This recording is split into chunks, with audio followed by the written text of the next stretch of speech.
Mr. Steele, before I recessed, I asked you, how did you get this information? And it is not covered by work product. There's only one way you could have gotten it. So I'm going to ask you again. And I respect that. And it gives me no joy, but as you know, Georgia Rule of Professional Conduct, please check me. Rule 1.6, comment 5 reads, and this is what I have. 1.6. I know what the rule says, but here's the thing. Well, I'm just. But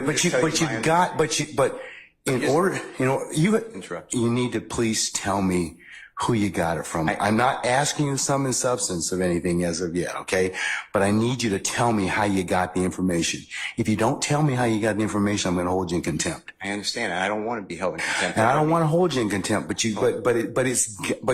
this is so sacrosanct to have a conversation in my chambers parroted to you and others. It is that serious. Yeah. And that's why I raise it. It is that serious that we should have been there and it shouldn't have happened. Sir, that's a whole separate issue. And that's why ex parte conversations are recorded. Why would it be ex parte? You're acting like it's ex parte under seal. It's ex parte. It's ex parte because that's what the state asked me to do. It's just like when you asked me for an ex parte conversation. I've never asked this honorable court or any court to meet with me and a witness. Sir, you're straying off the issue. I'm not. The issue is how did you get this information? I understand the issue. I promise you I understand it. But what I'm trying to ask you is, if you look at comment 5, this is how I understand the law. You cannot you can't violate something and then use privilege. Okay? I'm not violating anything. Okay, but that's why I'm saying, how did you get for information? But just listen to what I'm trying to tell you. You're threatening me with contempt. The privilege in 1.6 would occur if you were in the right place, right time to begin with. You weren't. Let me tell you. I'm just reading from it. But if I'm reading it wrong, I'm not trying to. It says 1.6 applies not merely to matters communicated in confidence by the client, but also to all information gained in the professional relationship, whatever its source. So you're asking me to break, you're ordering me, maybe, you're asking me, I'm not saying you're ordering me, but to give you information, and you're saying it's not substance, but I'm telling you I can't do that under the bar rule. All right, well, I'm going to hold you in contempt. And you can think about it. 5 o'clock today, we'll see where you are at that stand on that point. Because no, that's not what I understand the rule to be. I've not asked you sum and substance of what was said. I asked you how you got it. You can't do that. Yes, you can, because I have an idea how you got it. Well, your idea. I have an idea how you got it, but that's improper, sir. Your idea may be wrong, and you're asking me to listen. I told you the first time. And I'm not going to breach that confidence. I don't want to hold you in contempt, but this is that serious. Judge, you cannot eavesdrop and get information that was not meant for you to hear at that particular point in time. Judge, listen, and listen, I'll do whatever you want to 5 o'clock or thereafter. But what I'm trying to tell you is, Your Honor, this is so serious to me. We need a hearing, and I'm moving for a mistrial. It is my understanding, based upon information belief, from whom? Part of it. From whom? Well, I'd like to get the substance first, and then we can. Okay, well, then you'll be in custody until then, because you need to tell me how you got the information. I'm not asking you what was said. You've already kind of given us some snippets of what you said. That tells me that somebody parroted that information to you. So, but you're assuming something because I told you already. Well, then, other than if you were sitting, unless you were sitting in there with a recorder, or Miss Love, or Miss Hilton, or one of the deputies gave you that information, or Miss Weaver shot you a rough copy of the transcript, there's only one other person that's left. Well, Your Honor. And if that person gave you that information, or shared that information with you, she probably violated privilege. Well, let me tell you two things. One, I don't know how that is a privileged communication. It shouldn't have been. Well, because she has a client she's supposed to represent. Who are you talking about? But anyways, I'm not going to have a. When I got this information, I'm not going to have any further conversation with you about this. I want to know. The question still remains: I want to know who gave you the information? I'd like to know what information happened outside our presence.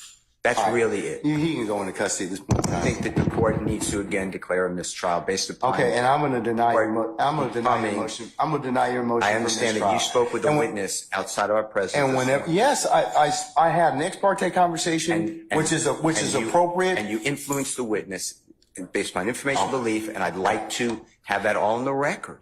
All right. I mean, I don't know why that's so hard to do. If nothing happened bad, that's fine.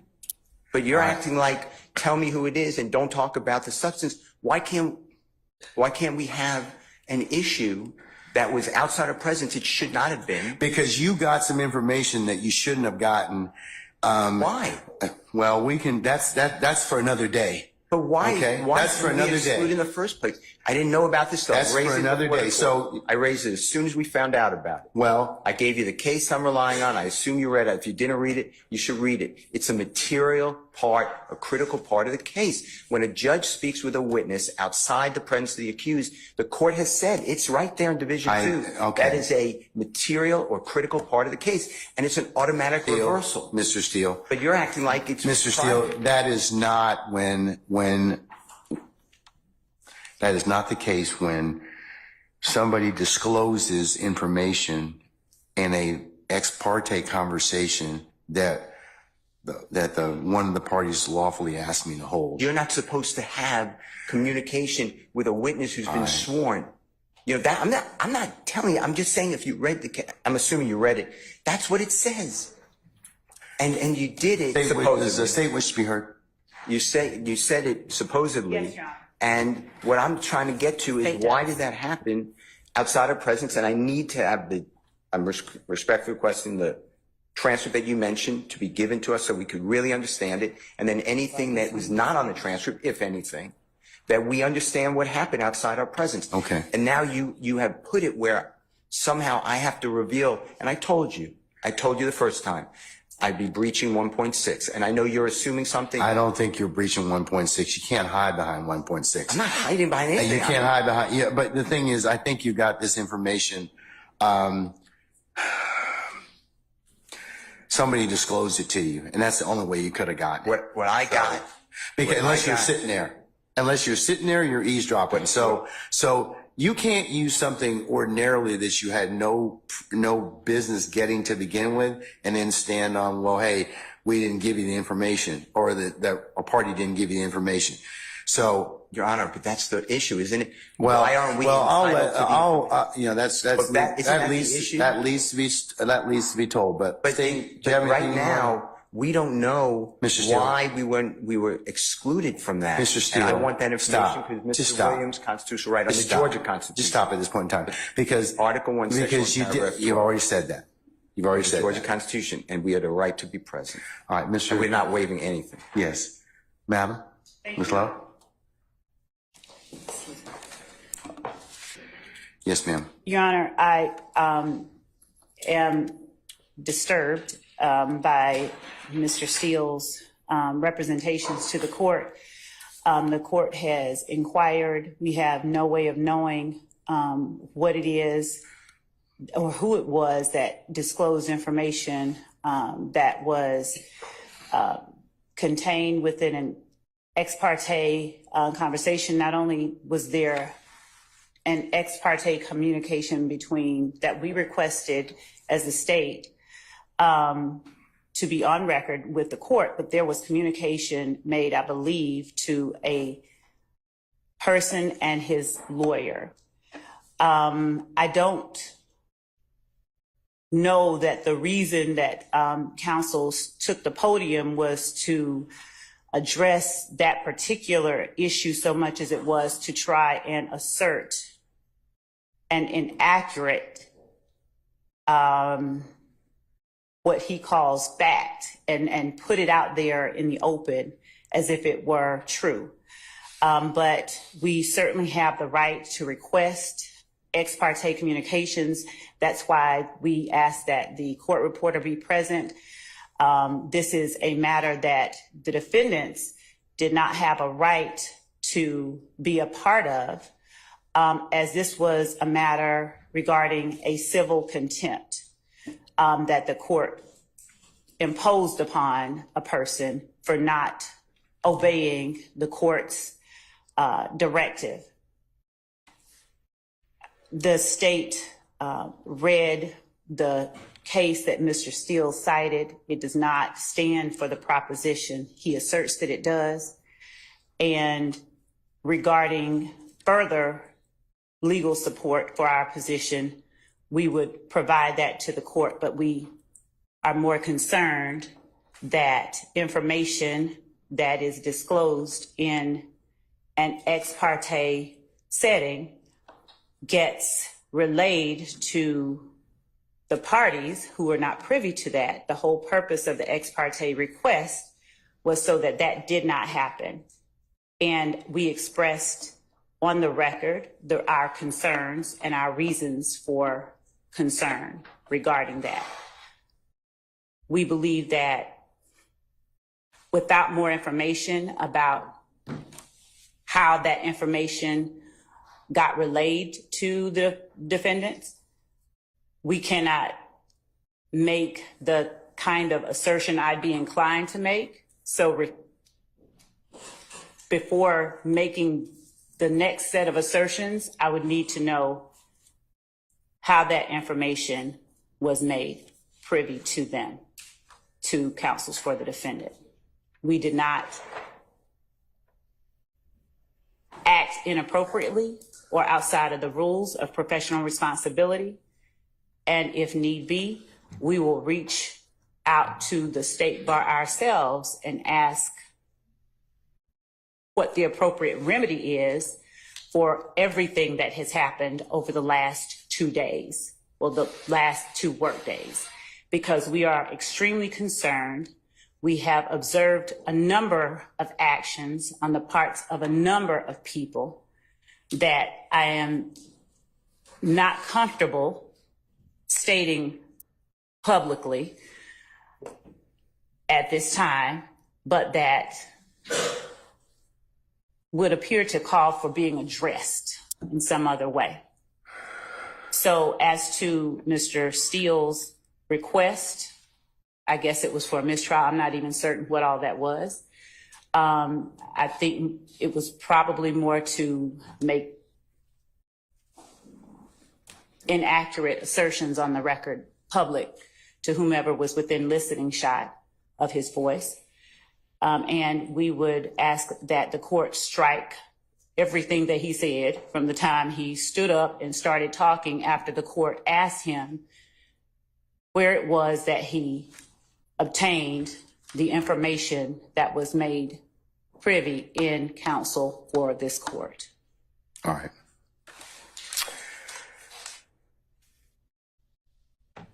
And regarding Rule 1.6, Your Honor, we read 1.6 as standing there. 1.6 in no way shields Mr. Steele's answer that the court requested he give. Rule 1.6 has to do with attorney-client privilege, and that is information that Mr. Steele obtained from his client regarding whatever matters. I don't know if the information was leaked to his client from someone who was in chambers, or if the information was leaked directly to Mr. Steele. In either event, it is concerning and in no way falls under the protections of Rule 1.6. If the court would allow me a moment. All right.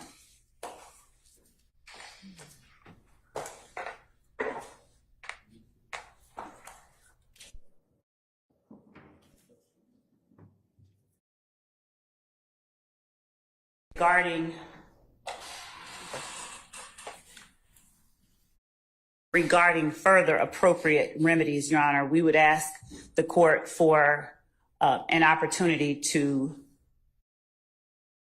further look into appropriate remedies for circumstances such as this, apart from what the court has already said, because it's grave enough when information is leaked from within the court's chambers regarding a matter that has been requested as ex parte, and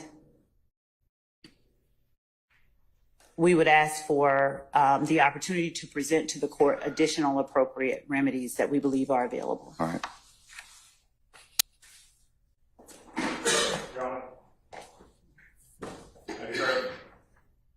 Sure. And Your Honor, also, unless it's Mr. Adams representing Mr. Steele in the capacity as someone who has been held in contempt, Mr. Steele just argued whatever it is that they are trying to argue based on information we believe illegally obtained from the court's chambers. I represent Mr. Williams, and my statements are in regards to my representation of Mr. Williams. All right. He has two attorneys. Okay, yeah, he does, but The court now having found Mr. Steele in contempt, if the court continues in that position, that leaves Mr. Williams represented, at least at this juncture, by myself. That puts me in a position of making sure the court is aware that I'm in receipt of the same information that Mr. Steele received. I'm of the same opinion that the court has engaged in behavior that I believe compromises and corrupts the continuation of this trial. I do believe that we are entitled to and should receive a copy of the transcript so that a full investigation can be made as to what we believe has occurred here. And so I take the same position as Mr. Steele. I am asking for a mistrial, as he did previously, and I'm telling the court that I do not believe that we can proceed at this point based upon the information that we've received. all right. So And frankly, I don't believe the state has any say in that. My statements are in regards to my representation of Mr. Williams, and if Mr. Steele is going to be held in contempt, I have exactly the same position. I also do not. well, believe I asked him, so I didn't ask you. Yeah. So, but I'll leave it at that. Okay.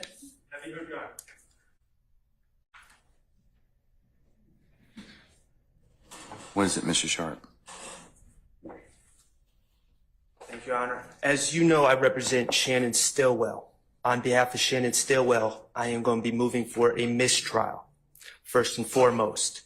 I just want to clear up a few things that have been said. Today, we were instructed to come 8:30 for a 9 o'clock start. I would not be honest with the court if I said I was here at 8:30, but I was probably here at about 8:40. We did not start till approximately, I'm estimating 11 o'clock. Clearly, we figured something was going on. We were given no information about any meeting, who was meeting, what the meeting was about, or whether the meeting was ex parte or not ex parte, who requested the meeting, who was in the meeting. We were completely in the dark. And quite frankly, we kind of remain in the dark.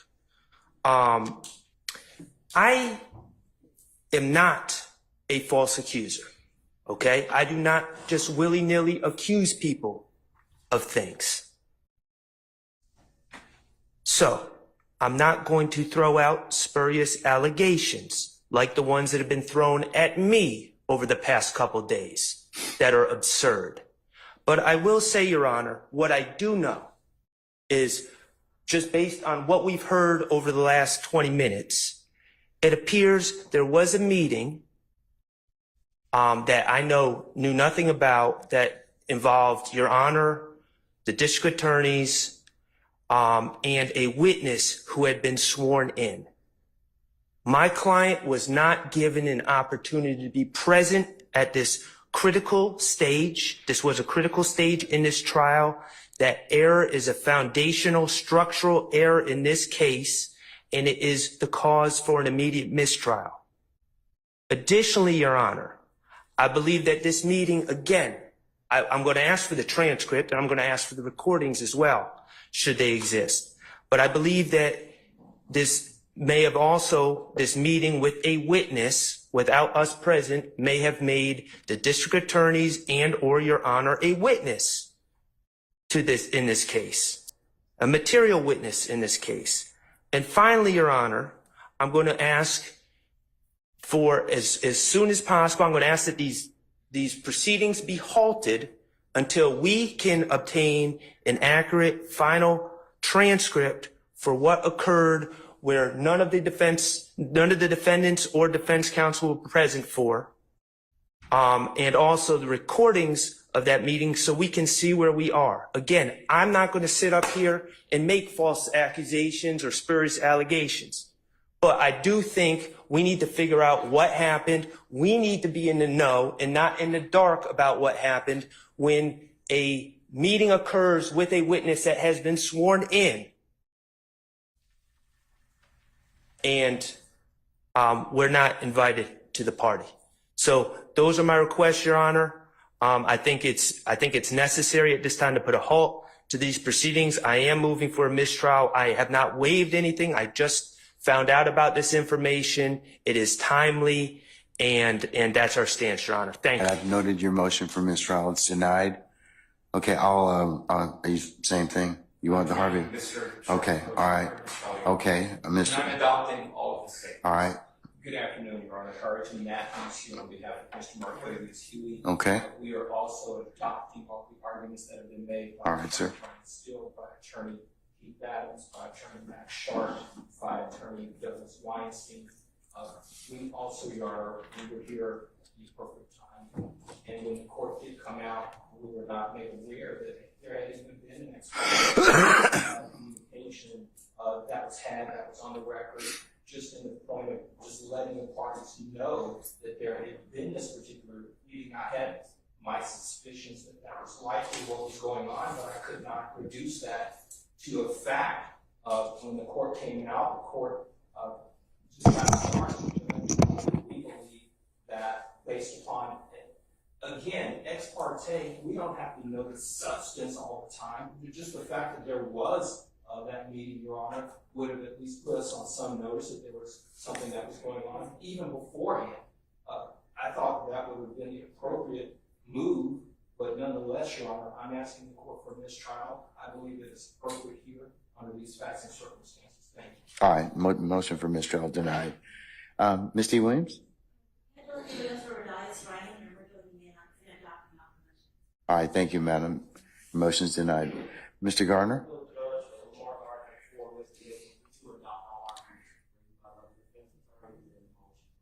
Okay, so noted. All right. Okay, Mr. Steele, last time, who told you? All right, Mr. Steele's in custody. And once he clears the area, we'll go ahead and get started. If by that point means we'll get started and resume the trial, Your Honor. Yeah, we're going to continue. I'm not calling nothing.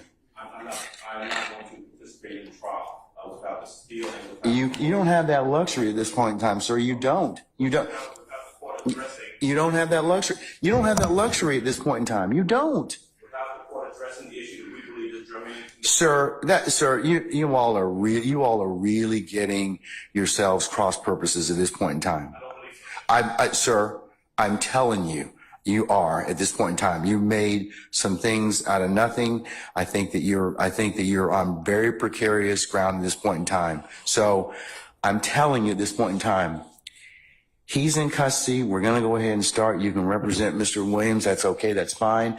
I'll take up the other stuff as needed, but I'm not going to take it up right now. Respectfully, I will not. Say again? Respectfully, I will not. I cannot. And Sir, technically, I you have to. feel as though I can properly represent Mr. Williams Well, until this issue is you're going to have to do the best you can at this point in time, because you don't get to extort the court. That's what you're attempting to do at this point in time. Sir, yes, you are. What you're trying to do is, I'm not going forward if I don't get this. You know, it doesn't work that way, Mr. Adams. And I'm telling you at this point in time, I would just kind of govern yourself accordingly. Sir, I'm telling you, as the court, under these particular circumstances, everything will come out as it should. I don't think, sir, I don't have enough information at this point in time to address it. I don't. But I'm telling you at this point in time, there is nothing that was given, said, whatever, this morning that. If there is any accuracy to some of the information that we don't. But sir, I don't even know. Your co-counsel won't even tell me who said whatever. Okay. Okay. And the challenge I'm having in this particular circumstance is that is such a violation of the sacrosanctness of the court's chambers and an ex parte conversation. You're just glossing over that. You're glossing over that in its entirety. No. It's not, sir. Sir. That's not what happened. That's not what happened. That's not what happened. That's not what happened. I'm just telling you, that's not what happened. Judge, respectfully, we are not obligated to simply accept that there's been no violation. We believe that there has been, and the only Okay, well then no, we're not doing that at this point in time. So you'll have a choice to make. All right, take Mr. Steele into custody, please.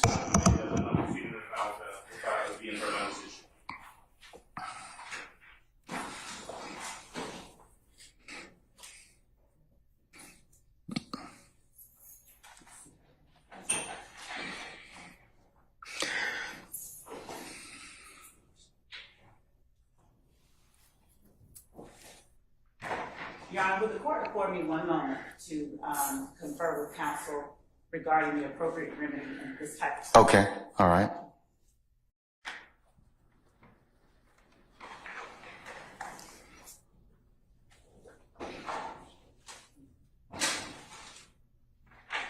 May I say one thing, Your Honor? Yes, sir, you certainly may. Mr. Williams does not wish to go forward without me being here. You are removing me against his will, my will. You're taking away his right to counsel. And you're conducting material parts of this trial without me present, and I can't learn about it by watching online. So for that reason, additionally, I asked for a mistrial. And I assume you deny, but I'd like you to deny our motions for mistrial. You denied the other people. I've denied your motion, but I'll certainly take that under advisement, sir.